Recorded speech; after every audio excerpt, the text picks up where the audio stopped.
팀장님, 현대에서 가장 잘 만든 명차 뭐가 있을까요? 팰리세이드, 산타페, 아반떼, 소나타 이렇게 많은 명차들이 있겠지만 저는 이제 현대에서 만든 가장 명차는 이 차가 아닐까. 영상 보기 전 잠깐 이벤트 참여하셔야죠. 최고의 중고차 세대를 드리는 구독자 이벤트를 진행 중입니다. 참여 방법은 고정 댓글에서 확인해주세요. 20만 되자마자 바로 시작합니다. 제네시스 BH거든요. 가장 명차라는 확실한 증거가 있습니다. 얘는 지금 현대의 제네시스 BH란 말이에요. 근데 이 차의 네임이 브랜드의 네임까지 넘어온 차는 현대에서는 제네시스밖에 없었거든. 그래서 가장 잘 만든 차가 아닐까라는 생각을 하는 거죠. 얘는 제네시스의 이제 G80. 이게 지금 16년도를 기점으로 현대 브랜드의 제네시스였다가 제네시스가 이제 브랜드가 됐어요. 제네시스 브랜드의 G80, 또 G90, G70, GV80 이런 식으로 이제 나오게 된 거죠. 만약에 에쿠스가 더 좋았으면 에쿠스가 브랜드 이름이 되지 않았을까? 에쿠스의 G80 이런 식으로.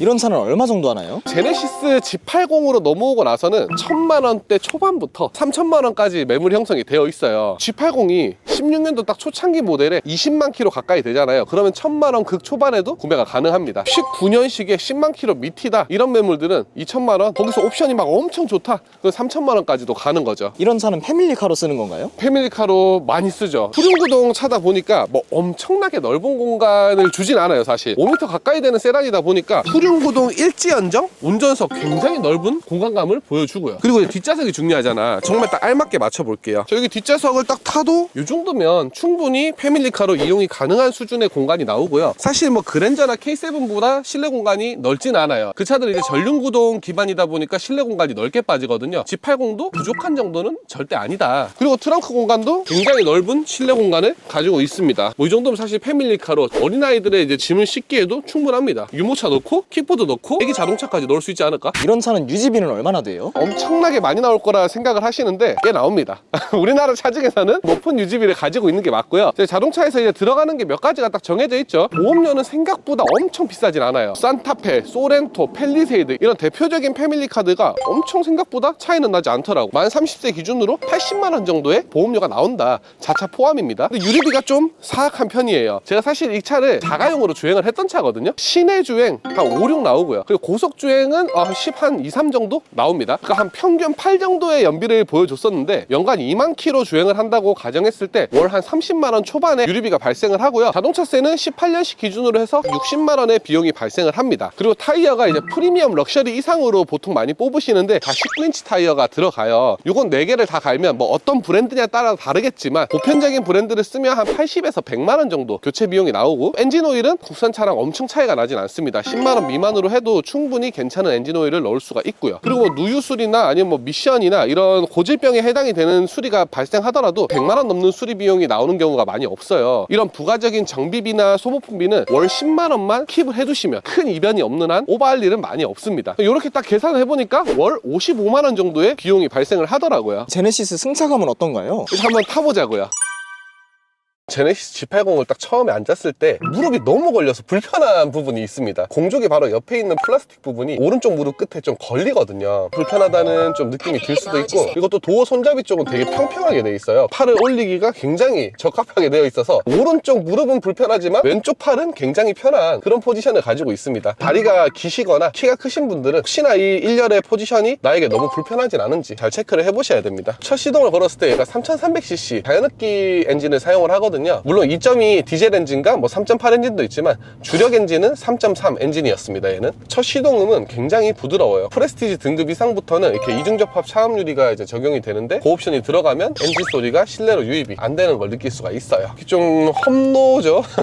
이런 길을 주행을 할 때도 노면에 따라서 몸의 충격은 느껴지는데 그게 막 기분 나쁠 정도로 퉁퉁 하면서 몸을 세게 치거나 그러지 않습니다. 저속에서 안 좋은 노면과 이제 요철 같은 걸 만났을 때는 꽤나 부드럽게 걸러준다 보시면 돼요. 그리고 이 당시만 해도 이 제네시스 G80에는 3.3 터보가 이제 스포츠 모델이 있기는 했지만 실질적으로 판매량은 거의 없었고 자연흡기 모델을 대부분 선택을 하셨는데 출력만 놓고 봤을 때는 답답함을 느낄 수가 있습니다. 그래서 터보는 싫고 답답한 것도 싫은 분들은 4륜을 빼고 2륜을 선택하시고 3.8 엔진을 넣는 그런 분들도 계셨어요. 그만큼 이제 주력 트림인 3.3의 4륜 조합은 경쾌함을 느끼기는 힘들다. 배기량이 높지만 살짝 초반에는 굼뜨다는 느낌을 받습니다. 이게 일상생활에서 불편할 정도 정도의 굼뜸은 절대 아니에요. 제네시스에 기대하는 출력 있잖아요. 그런 거에 비해서는 못 미치지 않나. 이 차가 전체적으로 좀 말랑말랑한 세팅이거든요. 독일 차들이 되게 딱딱하잖아요. 그거랑 좀 상반된, 그 옛날에 에쿠스 보면 물침대 같은 그 승차감을 가지고 있다 하잖아요. 얘도 약간 그런 느낌이 있어요. 근데 이게 시내 주행에서는 되게 좋은데, 고속 주행에서 100km 이상 주행을 했을 때 차선을 바꾸거나 이런 일이 있을 때는 안정감이 떨어진다는 느낌이 듭니다. 가끔씩 이 차를 사가지고 튜닝을 해가지고 밟고 다니시는 분들이 있는데, 이 차는 밟고 다니는 차가 아니에요. 배기량이 높다고 스포티한 성향을 가진 차가 아닌데, 그러면 안 됩니다. 그 차는 좀 용도에 맞게 써야 돼요. 정말 달리고 싶으면 M3를 사야지. 그 덧붙여서 또 제가 사랑하는 K9, 그 차도 양카로 튜닝을 해가지고 막 밟고 다니시는 분들도 있더라고요. 제발 그러지 마십시오. 그 차의 네이밍을 깎아먹는 행동입니다. 이 차는 고질병이 어떤 게 있나요? 수리비가 엄청나게 사악한 건 아니기 때문에 수입차들에 좀 묻히는 감이 있는데, 얘도 사실 고질병이 좀 많이 있습니다. 체인 커버에서 누유가 자주 발생을 해요. 근데 현대기아 차들은 체인 커버 얘기를 너무 많이 해서 맨날 체인 커버야 할 수도 있는데, 체인 커버 누유가 그만큼 많이 생깁니다. 거의 뭐 10만에서 15만 타면 한 번은 수리를 하고 가야 된다 싶을 정도로 누유가 많은 부분이고, 체인 커버 같은 경우는 이제 수리를 하게 되면 60만 원 정도의 수리비가 발생을 하고요. 또 워터펌프의 누유도 자주 발생을 하는데, 워터펌프는 이제 공인비만 추가를 하면 같이 교체를 해주거든요. 체인 커버 작업을 할 때는 같이 작업을 하는 거를 추천드려요. 운행을 했을 때 고질병을 봐야 되는 부분은 프로펠러 샤프트라고 해서 속도가 어느 정도 60km, 70km 이렇게 달릴 때 포셜박스 쪽으로 진동이 많이 느껴지는 경우들이 있거든요. 프로펠러 샤프트가 고장이 났구나, 수리비가 한 6, 70만 원 나오겠구나, 이렇게 보시면 되고요. 그리고 우리나라 차 이제 후륜 기반의 4륜 모델들은 트랜스퍼 케이스가 고장이 잘 납니다. 3개월 전에 이제 구매하신 고객님이 갑자기 막 변속할 때마다 막 뭐가 이제 친대요. 근데 진짜 멀쩡했다가 갑자기 어느 순간 그렇게 됐다고 하더라고요. 제가 차를 올려가지고 체크를 해보니까 트랜스퍼 케이스가 이제 고장났다라는 판정을 받았고, 수리비가 한 80만 원 정도 들었었습니다. 물론 이거 기간이 너무 얼마 안 됐기 때문에 수리비 한 50만 원 지원해드렸거든요. 이게 또 엄청 저렴한 부품은 아니다 보니까 구매 시점에 문제가 있는지 꼭 확인을 해보셔야 되고, 운전하면서 또 변속이 좀 이상하진 않는지 체크를 해봐야 됩니다. 그리고 제가 G80을 타면서 이제 좀 해당됐던 고질병은 휠이 계속 까집니다. 초창기 모델들이 그런 것 같아요. 얘도 안쪽에서 힐이 까지기 시작했거든요. 외부 충격이 의해서 까지는 게 아니라 저절로 도장면이 벗겨지는 거거든요. 근데 이게 많이 벗겨지면 정말 힐이 보기 싫어집니다. 내가 살려는 차의 힐이 이게 안쪽에서부터 벗겨지고 있지는 않은지, 이것도 한번 체크를 해보면 좋아요. 그리고 이제 정차했을 때 동회전 상태에서 에어컨을 켰을 때 소리가 되게 크게 나는 경우도 있고요. 특히나 물소리 같은 경우는 정말 시냇물처럼 쭈르르르 흐르고 있는데 엄청 거슬리거든요. 그래서 사시려는 차가 그런 부분에 이제 문제가 있는지도 체크를 해보면 좋아요. 저는 그때 결국에는 못 잡았었거든요. 그걸 잡으려면 공조기를 다 교체를 해봐야 된다라고 그때 판정을 받아가지고, 소리 때문에 또 전체를 교체하긴 좀 그렇다 해가지고 못 잡았는데 타는 내내 거슬렸던 기억이 있습니다. 이게 고장이 진짜 잘 나는 부분들인가요? 거의 뭐 6, 7년 탄 차들을 기준으로 보면 제가 말한 것들 중에 하나는 거의 있다고 보시면 됩니다. 그래서 중고차를 만약에 구입하려고 보실 때 이런 문제점이 있다면, 이거 있으면 무조건 걸러야지 보다는 딜러한테 해달라고 요청해야지라는 그 느낌으로 보시는 게 오히려 나아요. 그래야 이제 매물을 고를 수가 있습니다. 이거 하나도 없는 차를 산다? 거의 없지 않을까. 그 정도로 생각보다 확률이 좀 높은 고질병들이에요.